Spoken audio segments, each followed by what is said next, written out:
நம்ம இப்போ கறி சுவையில் பீர்க்கங்காய் குழம்பு எப்படி வைக்கிறதுன்னு பார்க்க போகிறோம்.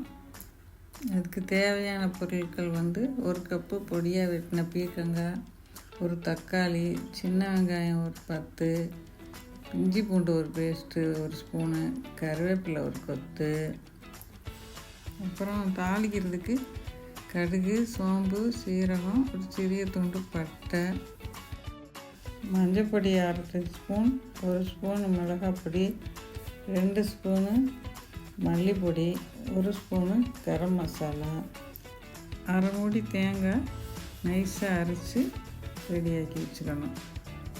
இப்போ ஒரு வானலியை வச்சு 2 ஸ்பூன் நல்லெண்ணெய் விட்டு நம்ம தாளிக்கிற பொருளெல்லாம் போட்டு தாளிக்கிறோம். அது பொரிஞ்ச உடனே வெங்காயம் போட்டு, அதுக்கப்புறம் உப்பு 1 ஸ்பூன் போட்டு வெங்காயம் வதங்கிறதுக்காக நல்லா வதக்குறோம். அப்புறம் கருவேப்பிலை போட்டு, இஞ்சி பூண்டு மசாலா பொடிகள் எல்லாம் போட்டு வதக்கி,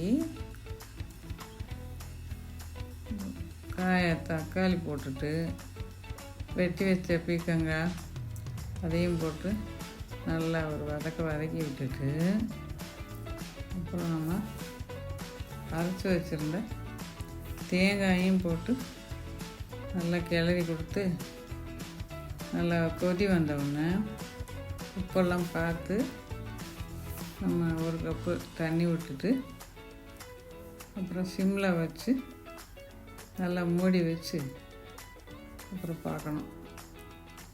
இப்போ நல்லா சுண்டி வந்துடுச்சு. நம்ம பீர்க்கங்காய் குழம்பு ரெடி ஆயிடுச்சு.